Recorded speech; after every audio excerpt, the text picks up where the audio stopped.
Boa noite, meus irmãos. É uma alegria muito grande estar aqui na Igreja Atos. O Itamar foi meu aluno, que coisa legal. Eu fiquei muito feliz. Eu me lembro que naquela época, a Juliana riu ali, porque ela lembrou daquela época. Naquela época, eu estava recém-casado, né, com a Ju. E era muito difícil dar aula em Venda Nova, eu morava ali na região da Pampulha.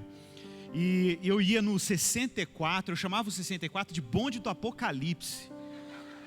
O pessoal ia pendurado na porta, eu lá pendurado com aquela pastinha de testemunho de Jeová, com os meus livros de teologia para dar aula para o Tamar, dar aula para os nossos irmãos lá. Ô gente, não era brincadeira não. Não era mole não, mas Deus é muito bom, né? A gente vê hoje os frutos, olha que coisa maravilhosa, louvado seja o Senhor por isso. E eu fico muito feliz, eu moro aqui em Lagoa Santa também, me apaixonei pela cidade, moro aqui há 6 anos, né? E a gente ficou muito feliz de saber que temos uma igreja saudável, centrada no Evangelho, que ama pregar Jesus, que está comprometida a impactar a cidade, né? Com serviços e demonstrações concretas de misericórdia. Isso enche o nosso coração de alegria. Vida longa essa igreja e que Deus cumpra a sua missão com cada dom que Ele depositou nessa comunidade de fé. Deus vos abençoe, meus irmãos, de verdade, que o Espírito Santo use vocês como testemunhas de Jesus. Amém? Abra sua Bíblia no livro de Gálatas, ou a carta de Paulo aos Gálatas, capítulo 2, verso de número 19, Gálatas 2,19.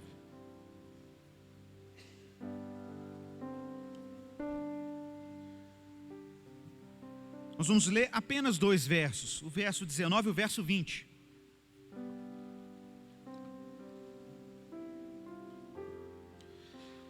Bom, como a nossa proposta aqui é principalmente falar para aqueles que foram vocacionados por Deus para liderar, mas mesmo aqueles que estão na jornada cristã e que precisam entender o seu lugar no reino de Deus, o que são a tarefa de Deus e a vocação de Deus, ou que andam inquietos para tentar discernir sua identidade, eu espero que essa mensagem cumpra aquilo que Deus lhe designou, que é iluminar a jornada do cristão, é iluminar a nossa jornada enquanto discípulos do Senhor.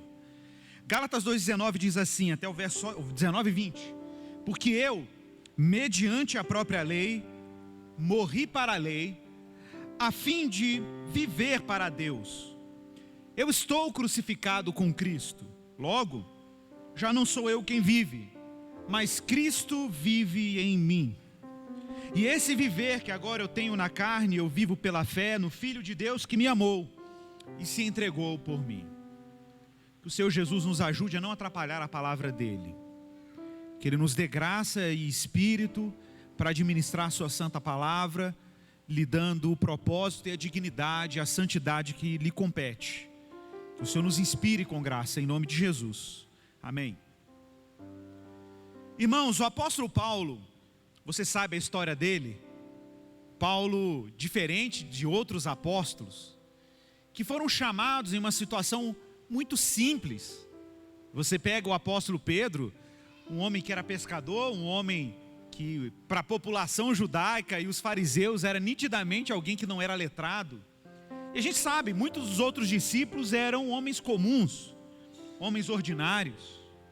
E o apóstolo Paulo é chamado, ele mesmo se refere ao seu ministério, dizendo que ele é como um que nasceu fora do templo, como um discípulo de Jesus derradeiro, a raspa do tacho, para usar um mineirês, a raspa do tacho do ministério de Jesus. Jesus já tinha morrido, ressuscitado, subido aos céus, e o Senhor chamou Paulo.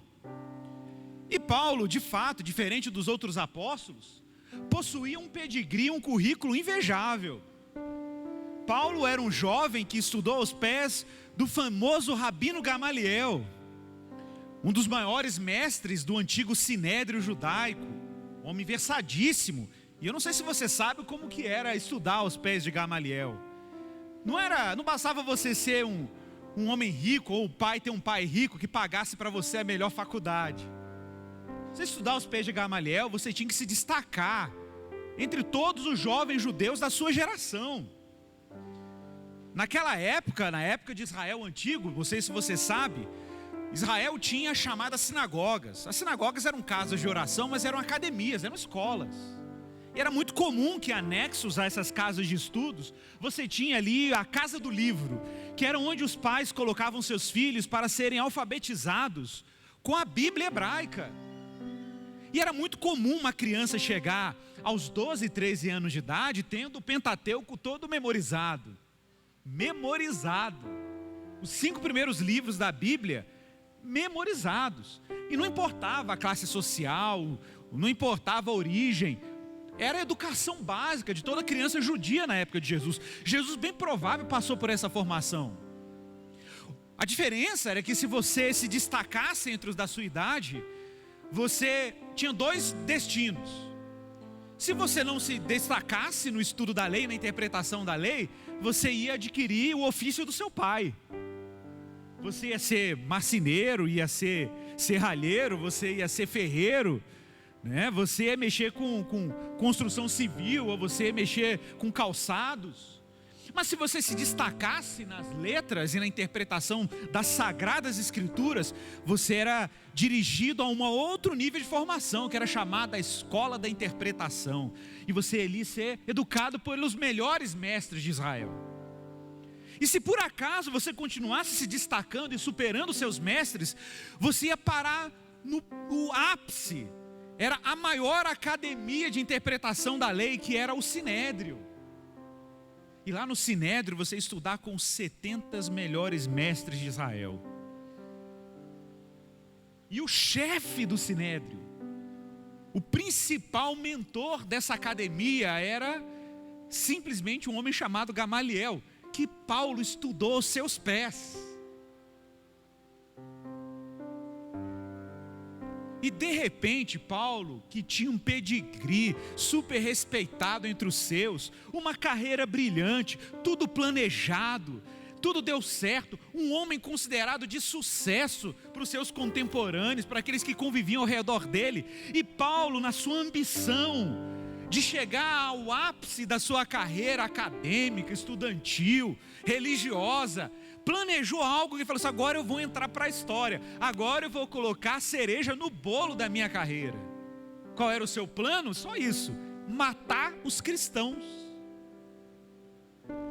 Esse foi o projeto de sucesso do final da carreira de Paulo, a cereja de bolo. Ele falou: eu vou matar e acabar, eu vou entrar para a história como um cara que eliminou uma religião falsa chamada cristianismo. Mas sabe como é que é, né? Entre Paulo e os seus planos tinha um problema.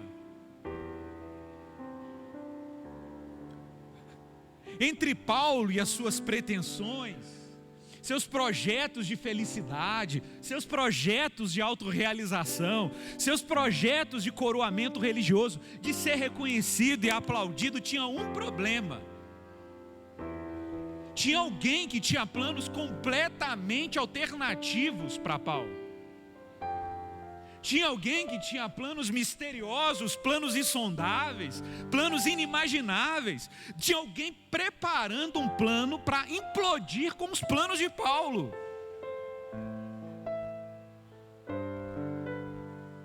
E a gente ouve tanto música, né? Jesus vai realizar o seu sonho, pregações picareta, falando que Jesus vai fazer tudo o que você quer, tudo o que você sonha, tudo o que você almeja, que Jesus vai ressuscitar os sonhos enterrados. Gente, no caso de Paulo, Jesus explodiu com os sonhos dele. E graças a Deus por isso. Porque se tem uma coisa que Jesus nos salva quando ele morreu na cruz, é que Jesus nos salva de nós mesmos. Jesus nos arranca da gente mesmo. Jesus começa a mostrar que as nossas expectativas e projetos e planos de sucesso e estabilidade não são nada confiáveis diante dos planos que Ele tem para nós. Em grande medida, crer em Jesus e crer no Evangelho é viver desilusão. Eu gosto dessa palavra desilusão, porque desilusão é tirar você da ilusão. Da ilusão de achar que você é dono da sua vida, dono do seu destino, dono do seu caminho. E aí Jesus fica grande parte da nossa jornada nos convencendo de que os nossos sonhos são medíocres, precários, pobres, e que Ele tem planos insondáveis, planos inimagináveis. Eu sempre costumo dizer isso, que a gente olha para os apóstolos, para os discípulos, e vendo os discípulos morrendo em arenas, comido por feras, martirizado, né? Os discípulos não cantavam no culto: o melhor de Deus ainda está por vir.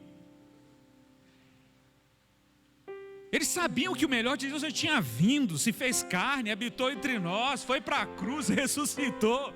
Eles sabiam que eles já tinham uma herança eterna, conquistada com o precioso sangue do seu Filho.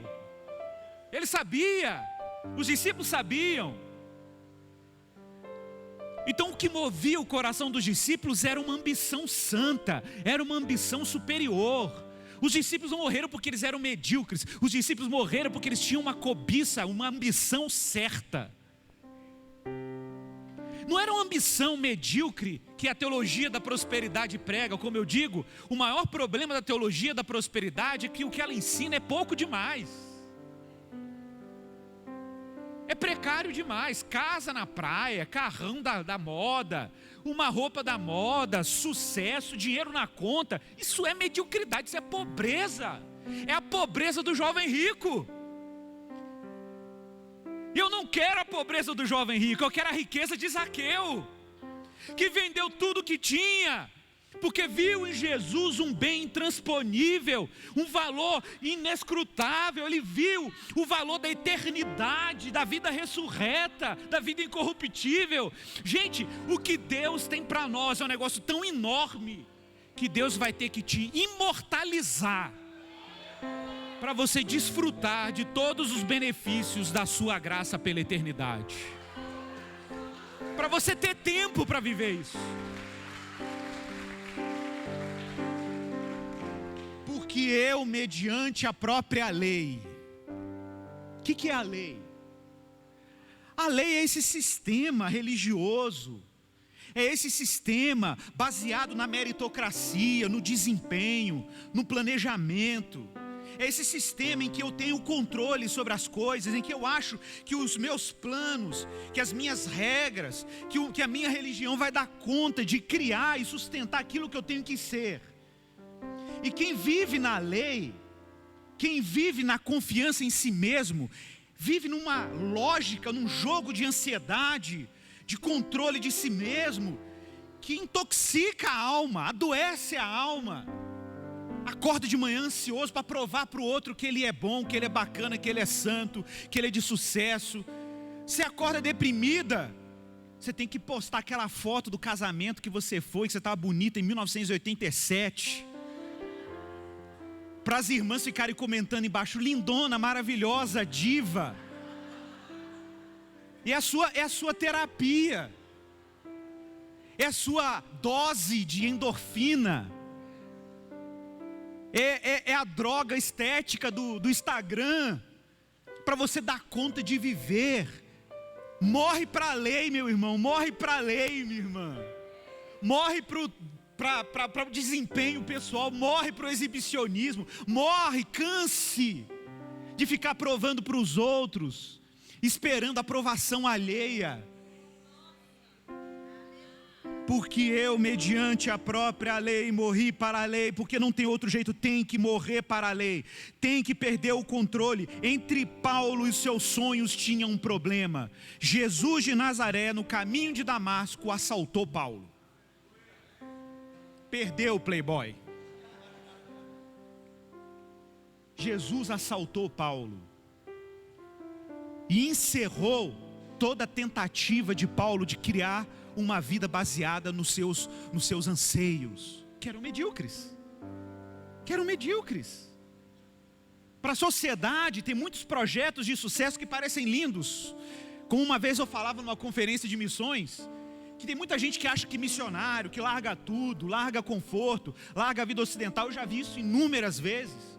Como eu fui lá em Moçambique, eu conheci uma missionária brasileira que mora lá há quase 20 anos, teve mais de 12 malárias, num projeto social cheio de crianças, dando comida todo dia para aquelas crianças. Largou tudo no Brasil, largou família, amigos, igreja confortável, largou tudo, meu irmão, para ficar lá pegando malária. E aí você vai e diz assim: coitada, né? Que irmã abnegada. Coitada de mim, meu irmão, que eu não tive a fé dessa irmã. de olhar para um bem, para uma coroa incorruptível. Coitada é de mim, é de nós, que não enxergamos o que ela enxergou.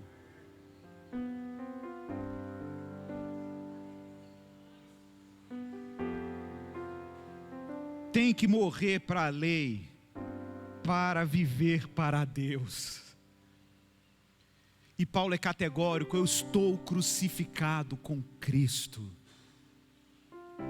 Irmãos, estar crucificado com Cristo significa estar pregado no madeiro com Jesus. Eu gosto desses pronomes que Paulo utiliza nos seus textos: com, em. Paulo usa muito isso: com Cristo, em Cristo, por Cristo. Tome cuidado com as preposições que Paulo usa nos textos bíblicos. Estar unido com Cristo, meu irmão, é estar conectado com Cristo de uma forma misteriosa.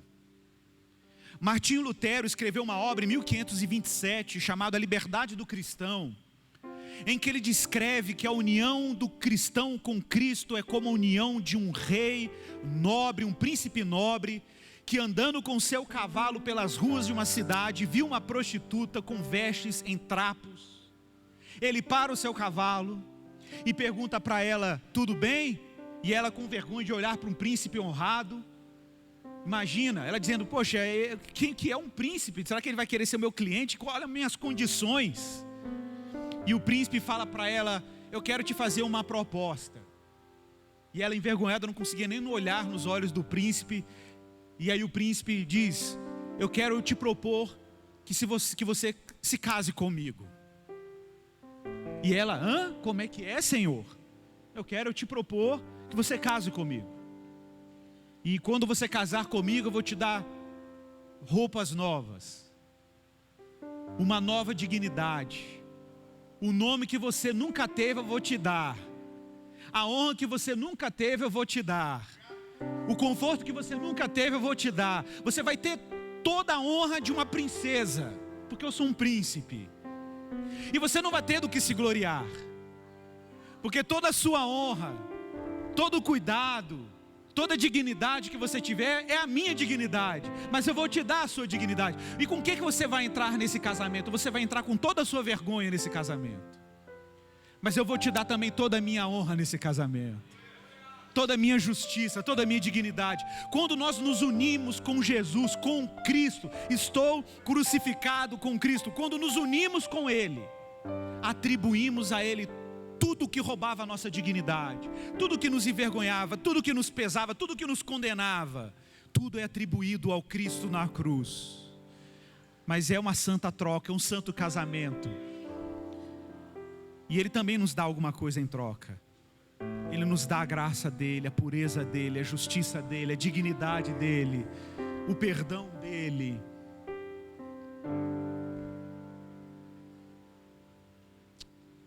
E quando Paulo diz que ele está crucificado com Cristo, que todo projeto de sucesso, realização, empenho, dissolveu-se, se desfez na obra, no escândalo da cruz de Jesus, ele conclui no verso 20: por isso já não sou eu mais quem vive. Basicamente Paulo está dizendo: a minha vida acabou com Jesus. Já não sou eu mais quem vive, mas Cristo vive em mim. Irmãos, eu estou dizendo isso aqui porque uma das maiores tentações de quem convolve com qualquer tipo de atividade, seja na igreja ou fora da igreja, muito da nossa ansiedade de querer encontrar realização profissional, encontrar realização acadêmica, realização estética, realização amorosa, muito que está por trás disso, dessa ansiedade, é uma falta de um coração que se aquietou em Jesus. Você já parou para pensar nisso? Que se você está unido e unida com Jesus, e você sabe que você não vive mais, mas é Cristo que vive em você, você já acordou para essa realidade? Que isso significa que quando você abre os olhos de manhã, o Evangelho está dizendo para você que já deu tudo certo. Que sei lá, que por alguma razão você pare de andar, você pare de enxergar, um câncer devore o seu corpo, o seu cérebro para de funcionar, por alguma razão você não consegue se mover da sua cama, você abre os olhos e você fala: já não sou eu que vive, mas Cristo vive em mim. Já deu certo, deu tudo certo. Isso é impressionante. Isso significa que não há razão para eu estar ansioso, não tem razão para eu estar em pânico, não tem razão. Porque simplesmente Jesus me abraçou na união com Ele. E ainda que o meu homem exterior se corrompa, se deteriore, o meu homem interior se renova dia a dia. Então por que ter insegurança? Por que ter dúvidas sobre quem eu sou? Se o que eu sou está consumado na boa obra que Jesus realizou. Então não tem como me preocupar. Como eu costumo dizer, nós não somos justificados por obras. Na verdade, nós somos justificados por uma única obra. E essa obra não é a nossa.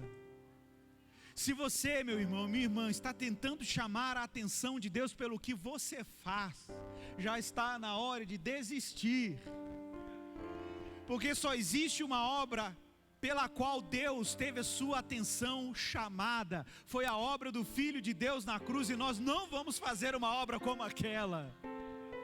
Então só tem um jeito de sermos aceitos por Deus. Não é pelo que fazemos, mas é por aquilo que Cristo fez. Então já deu tudo certo. Talvez você me pergunte: Igor, mas o que eu tenho que fazer então? Ou por que eu tenho que fazer? Nós temos razões melhores para fazer o que temos que fazer. Nós temos razões melhores para amar a Deus, amar o próximo, servir o outro, ter o nosso olhar puro, não cobiçar a mulher do próximo. Nós temos razões melhores para servirmos a Deus e amar o próximo como Deus amou, e amar a Deus sobre todas as coisas. Nós temos razões melhores do que o medo da lei e do legalismo. E a razão é que nós éramos mais pecadores do que nós poderíamos imaginar, mais fracassados do que nós poderíamos imaginar, mas ao mesmo tempo nós somos mais amados do que nós poderíamos conceber.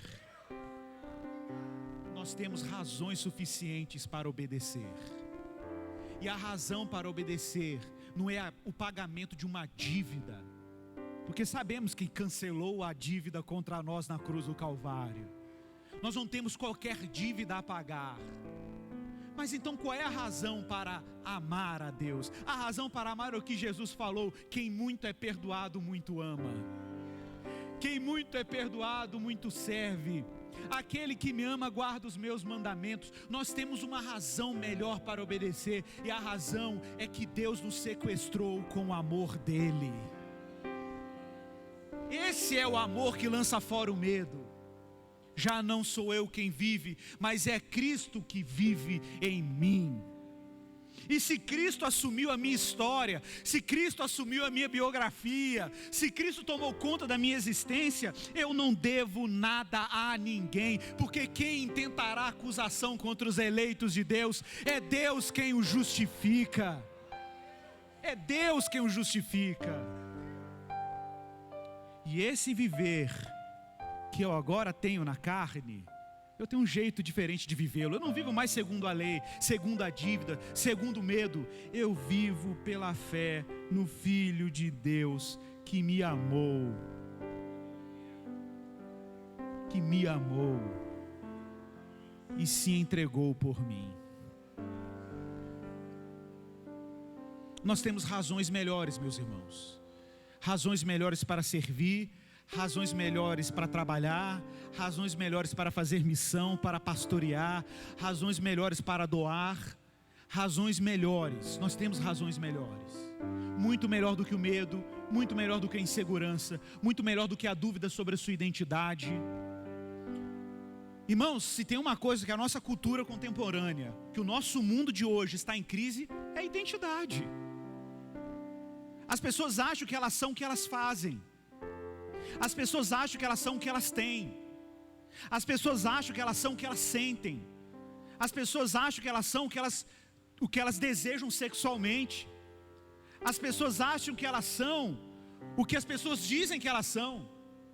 Mas como cristão nós sabemos quem nós somos. E o que nós somos antecede o que fazemos, e não é o contrário. O que nós somos é o que Deus diz que nós somos. E o que o Evangelho diz que nós somos é que nós somos filhos de Deus, independente do que fazemos.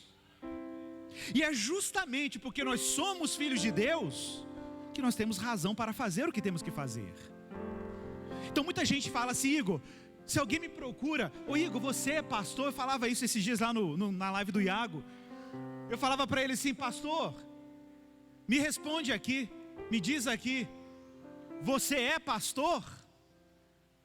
E eu disse para ele: não, meu irmão, eu não sou pastor. Eu sou um filho de Deus. E se por um acaso, um dia, o ser pastor atrapalhar o que eu sou, eu vou deixar de ser pastor. Eu vou deixar de fazer o ofício pastoral. Porque minha identidade não está ligada ao ofício pastoral. O ofício pastoral é uma chave de fenda. Uns têm chave de fenda, outros têm serrote, outros têm furadeira, eu tenho uns que só seguro o prego. O pastoreio é um ofício. Líder de escola dominical, missionário, médico, profissional liberal, cabeleireiro, professor de escola, não importa. Irmãos, isso é ferramenta, não é o que você é. O que você é, meu irmão, nem depende do que você faz, nós já vimos isso. O que você é depende do que Cristo fez. E o que você é? Você foi concebido, gerado, parido e parida como filho e filha de Deus. Você foi concebido da vontade de Deus. Está lá em João capítulo 1, verso 12. A todos que creram neles, deu-lhes o poder de serem chamados filhos de Deus. E isso não é trivial. Ser filho e filha de Deus não é trivial. Não é qualquer criatura que é filho e filha de Deus. Ser filho e filha de Deus é ser concebido e gerado da vontade de Deus. Já deu tudo certo. Já deu tudo certo. Não tem por que eu estar ansioso, ansiosa. Não tem por que a gente estar querendo controlar os processos. Está tudo certo.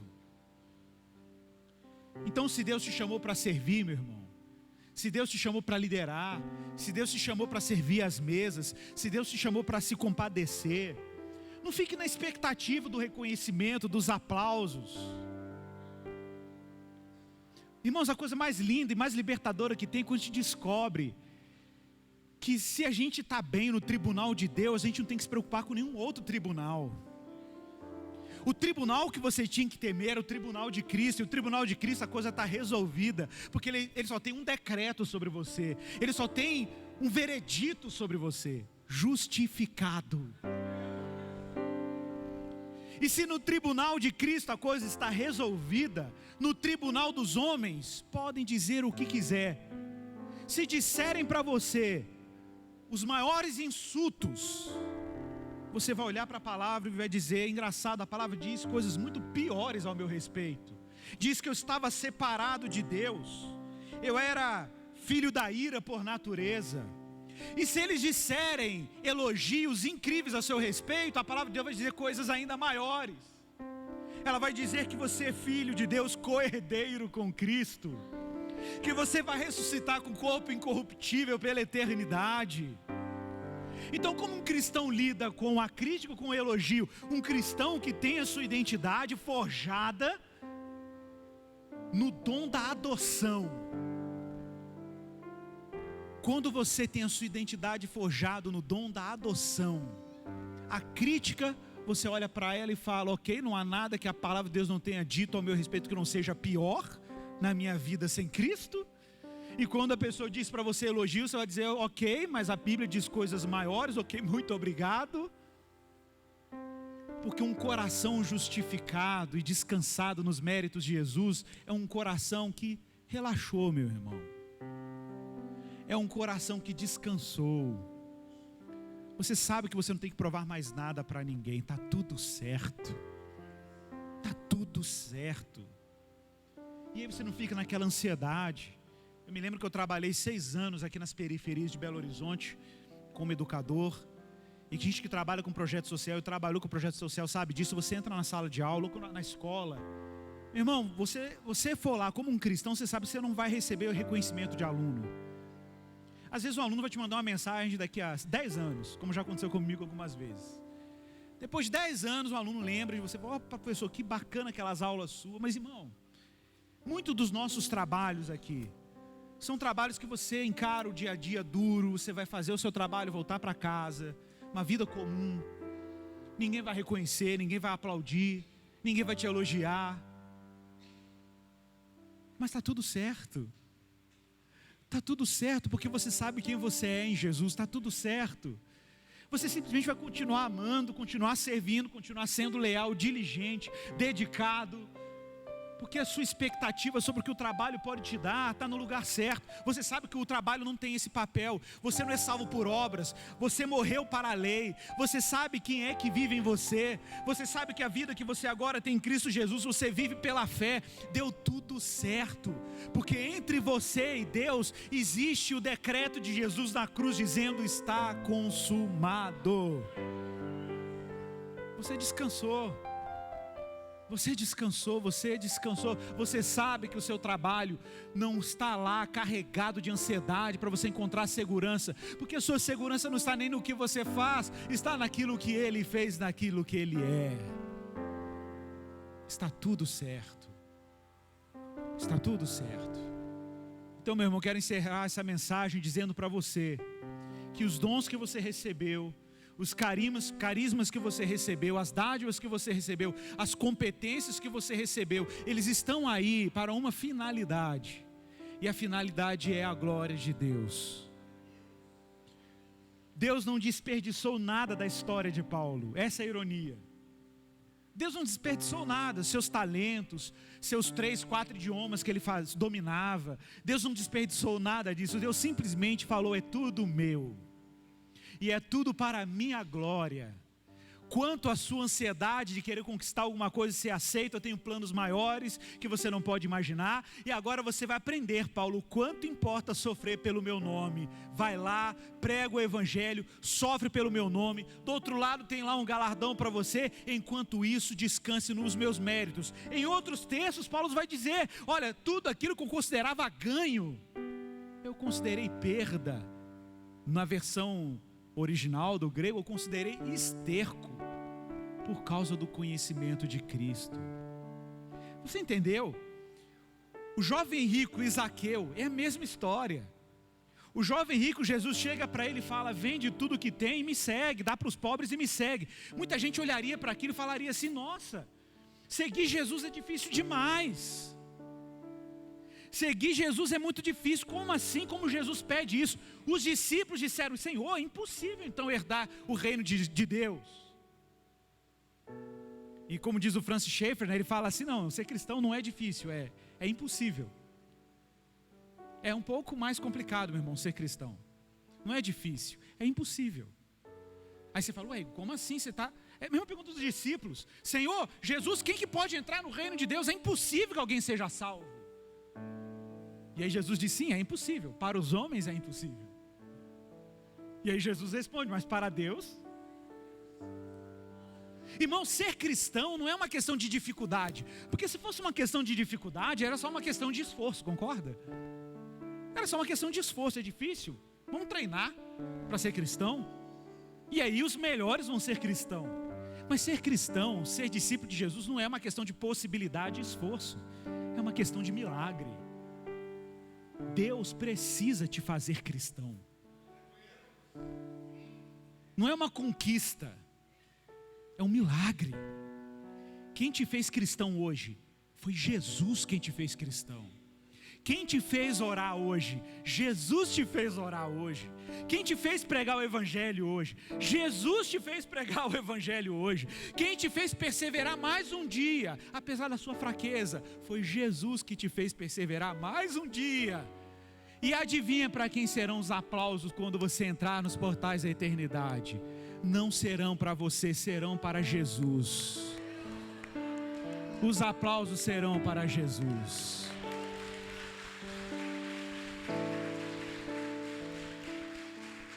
E ele disse isso: pela graça sois salvos, mediante a fé. Isso não vem de vós, é dom de Deus para que ninguém se glorie. A nossa vida, meus irmãos, foi sequestrada por Jesus para a sua glória. Vamos orar ao Senhor e pedir graça a Ele. Senhor, muito obrigado pela Tua palavra. Obrigado porque nós temos razões melhores para Te servir.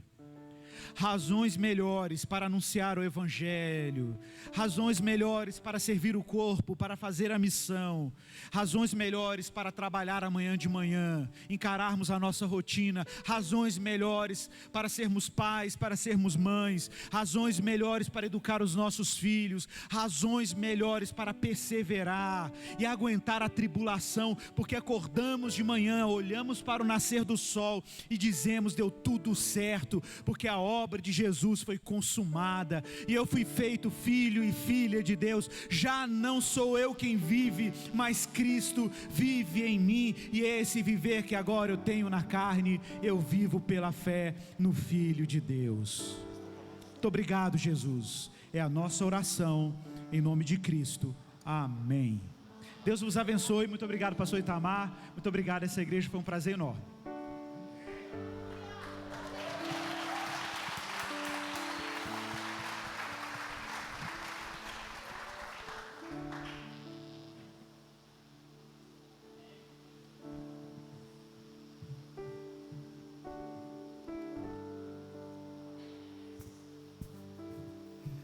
A nossa vida é para a glória dele. O que você fizer, seja comer e beber, seja feito para a glória de Deus. Você pode fechar seus olhos nessa hora? Você pode pensar qual área da sua vida ainda não foi absorvida pela glória de Deus? Qual área da sua vida ainda não é vivida para a glória de Deus? Tudo que você fizer. Às vezes nós pensamos que aquilo que não é para a glória de Deus, então nós precisamos deixar de fazer. Lá no seu trabalho, viva para a glória de Deus. Lá na sua escola, viva para a glória de Deus. Lá na sua casa, viva para a glória de Deus. Você pode dizer: Senhor, eu quero viver para a tua glória. Eu quero corresponder com aquilo que o Senhor fez na minha vida. Eu quero ser a resposta do Senhor para esse tempo. Assim como aconteceu com Paulo, aconteceu conosco. Jesus entrou no meio da nossa vida, frustrou todos os nossos sonhos, e hoje nós queremos viver os sonhos dele. Hoje nós queremos viver a vontade dele. Hoje nós queremos viver para a glória do nome dele. Levante suas mãos, vamos adorar o Senhor, aquele que morreu por nós, mas que ressuscitou ao terceiro dia para a tua glória. Jesus, queremos viver.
Esse é o melhor lugar para você se encontrar nessa noite.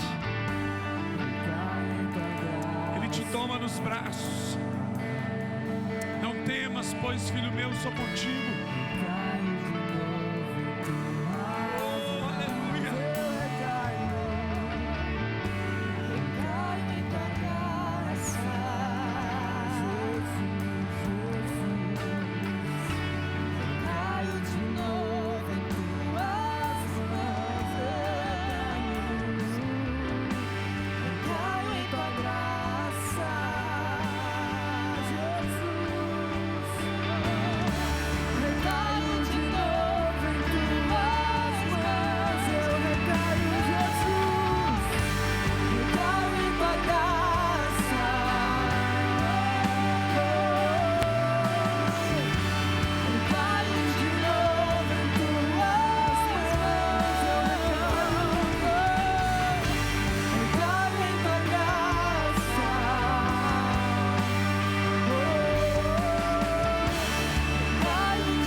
Coloque nas mãos dele, querido. É a graça dele que te sustenta.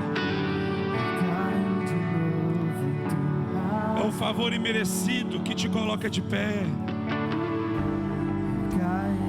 Ai de nós se não fosse a graça de Deus. Essa graça nos alcançou. Essa graça nos transformou. A mesma graça que te salvou é a mesma graça que te sustenta. É a mesma graça que te coloca de pé. É a mesma graça que te levanta. É pela graça dele, é por meio dele, é para ele. Oh, obrigado, Jesus.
O seu descanso não está no remédio que você toma para dormir. O seu descanso não está em uma consulta médica. O seu descanso está no Cristo. Ele diz: vinde a mim todos vós que estáis cansados e sobrecarregados, eu vos aliviarei. Tomai sobre vós o meu jugo e aprendei de mim, porque sou manso e humilde de coração, e encontrareis descanso. Descanso. Jesus é descanso para a alma aflita. Jesus é aquele que afofa a cama para o desesperado. Jesus é aquele que traz o alívio na alma, o descanso na mente. Que você seja revestido pelo descanso do Senhor. Aos seus amados Ele dá enquanto descansa, enquanto dorme. Não é na força do seu braço, não é na sua habilidade, não é na sua expertise, é pela graça dEle, é pelo favor dEle, é pela bondade dEle. Pode despreocupar, porque aquele que te guarda não dorme. Aquele que te guarda não toscaneja, não dormita o guarda de Israel. Oh, Ele traga descanso sobre nós. Que essa palavra te acompanhe durante essa semana. Ele traz descanso sobre o seu coração. Oh, obrigado pela tua graça sobre nós, Jesus. Nós te louvamos. Receba o alívio do Senhor no nome de Jesus. Receba o descanso do céu em nome de Jesus. Você vai deitar e vai dormir. Em paz você vai repousar, porque o Senhor é com você. Aleluia, aleluia. Quantos foram abençoados nessa noite? Amém. Glória a Deus. Igor, obrigado mais uma vez. Juliana, obrigado por esse tempo maravilhoso. Em nome de Jesus. Olha, durante a semana nós temos as nossas células. No sábado nós temos o Connect. O Connect funciona às 17 horas. Lembrando, o sábado está intenso. Sábado pela manhã, de 9 a meio-dia, nós temos a mesa de comunhão, que é o tempo juntos com todos os pastores e vocacionados da nossa igreja. O pastor Leno vai estar conosco compartilhando uma palavra sobre vocação. Se você tem um chamado pastoral, se você se sente vocacionado, eu quero convidar você para o próximo sábado, tomarmos um café juntos aqui no prédio da nossa igreja. Às 17 horas, nós temos também a reunião Connect. Essa reunião, ela visa todos aqueles irmãos que estão vindo de uma outra comunidade de fé. Você já foi batizado, tem frequentado a nossa igreja e sente vontade ou desejo da parte de Deus, direção de se tornar parte e família aqui conosco. Sábado às 17 horas nós temos o Connect. A recepção é logo no próximo domingo. E tem mais alguma coisa: no sábado tem churrasco dos homens. Se você ainda não fez a sua inscrição, procure o Diogo. O churrasco num sítio aqui, é até um sítio que a gente fazia culto quando a gente não tinha prédio. Lá era um lugar que a gente fazia culto lá. Quem é dessa época? Lá em cima, lá na Dona Macrina, a gente fazia culto lá, alugava lá, ela abençoava, é uma benção. Então, é logo no final da rua 1 aqui do Recanto. Procure o Diogo ali, tem uma taxa, mas vai ser um tempo aí, ó, resenha dos brutos aí, ó. Aleluia, ficou muito espaçado, mas o valor é R$50. Quando é liberado, é o que fala? Open bar, não é bar, né? Open churrasco. Aleluia, estenda suas mãos. Pai, obrigado por essa noite. Obrigado pela vida do Senhor liberada sobre nós. Obrigado pelo Evangelho que nos alcançou. Obrigado pela Tua graça que nos salvou, que continua nos sustentando e que nos conduzirá até aquele grande dia. Obrigado. Obrigado pelas palavras que o Senhor tem trazido ao nosso coração. Nós te louvamos. Nós estamos na segunda-feira, mas aquele que nos guarda está na sexta-feira. Nós estamos no início aqui dessa semana, mas aquele que nos guarda já sabe todas as coisas que irá acontecer, e nós descansamos nos braços de um Deus que é fiel. Muito obrigado pelas tuas promessas liberadas sobre nós. Por isso, meus amados irmãos, sede firmes e constantes, sede sempre abundantes na obra do Senhor, sabendo que no Senhor o nosso trabalho não foi, o nosso trabalho não é, e o nosso trabalho jamais será em vão. Que a graça do nosso Senhor e Salvador Jesus Cristo, que o amor de Deus o nosso Pai, que as doces e eternas consolações do Espírito Santo de Deus esteja sobre a sua vida, hoje e para sempre. Vai na paz, vai na bênção, vai viver a melhor semana da sua vida. Aleluia. Aleluia. Tem cantina, hein? Tem cantina, passe lá. Aleluia.